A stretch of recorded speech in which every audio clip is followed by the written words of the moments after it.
Aujourd'hui, on va se détendre un peu. Pas de son de lambda, pas de capteur PMH, pas de PCM. Non, non, non, rien de tout ça. Mais aujourd'hui, c'est un jour important. Parce qu'à partir d'aujourd'hui, vous et moi, on va commencer à écrire une nouvelle page de l'histoire de mon Cherokee. À partir d'aujourd'hui, on va commencer à remplacer ça par ça.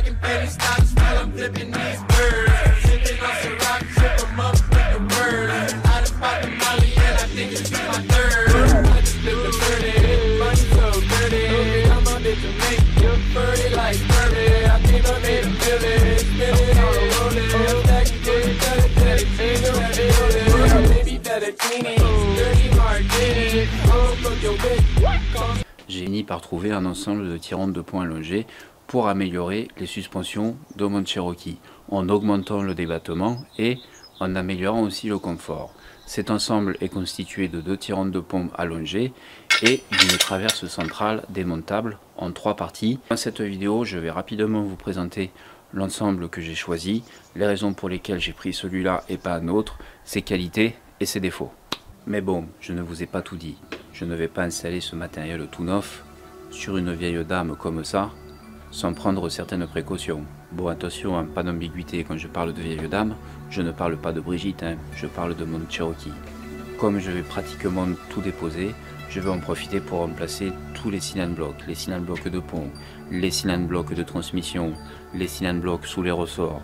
Bon, l'avantage de cet ensemble, c'est que déjà, il est vendu seul. Les 2 tirants de pont et la traverse centrale.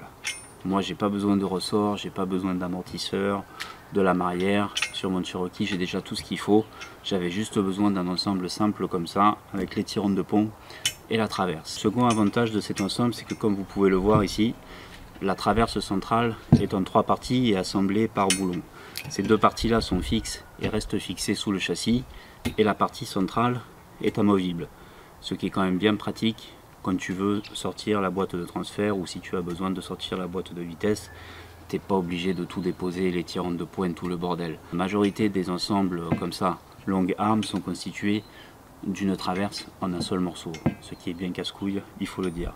Ensuite, là ici, vous voyez, sur les tirants de pont, il n'y a pas de réglage d'ajustement de longueur. C'est simple, basique, fiable. Bon, tu peux pas te dire, ah mince, j'ai pas bien réglé les tirants de pont, je les ai mis trop longs, trop courts. Il y a un seul réglage, c'est l'ajustement pour incliner l'angle du nez de pont, ou ce qu'on appelle en anglais le caster. Dans cet épisode, je vais commencer par installer la traverse centrale. J'ai décidé de commencer par installer la traverse en premier, et surtout avant de lever la Jeep. C'est là où c'est le plus simple, parce que c'est à ce moment que la traverse est la plus basse. Une fois la Jeep levée, ça sera plus compliqué, il faudra mettre plus de cales.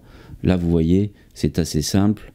2 cales en bois, un cri-bouteille, une autre cale en bois sous le carter de la boîte de vitesse pour ne pas l'abîmer.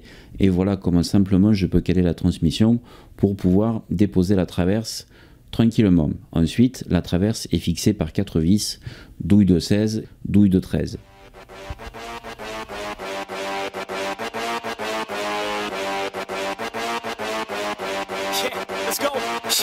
Rolling up to the frat house and we bout to rock it. Get them ladies on the dance floor, about to drop it. Once the music starts, we ain't never gonna stop it. Listen real close, man, all you hear is gossip.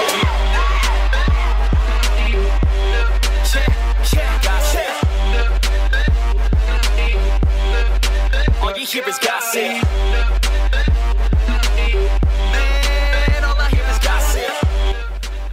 Une fois la traverse déposée, je peux accéder au cylindre bloc de transmission. Voilà, tant que je suis là, je le remplace, hein, je mets un neuf. Même si celui-là est en bon état, je préfère en mettre un neuf.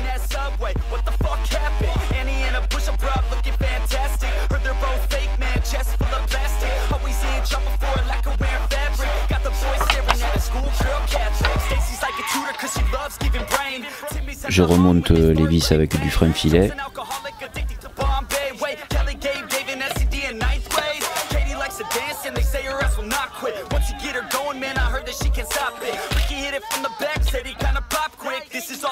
hear, man, call it gossip. That's right, call it gossip. Bon, pour remonter la nouvelle traverse, on va utiliser les 2 trous de fixation de la précédente traverse, plus un troisième qu'on va tarauder. Évidemment, avant de tarauder, il faut bien lui nettoyer le trou, et bien sûr, comme vous le savez, on ne taraude jamais à sec.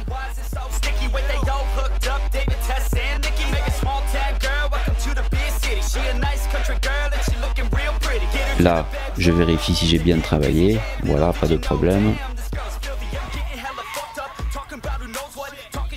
Maintenant, je finis d'assembler la traverse centrale. Bon, il y a un mode d'emploi, mais bon, c'est pas compliqué, hein, c'est assez intuitif. Évidemment, je l'assemble sans la serrer pour qu'elle reste libre et qu'elle puisse s'adapter parfaitement sous le longeron du Cherokee.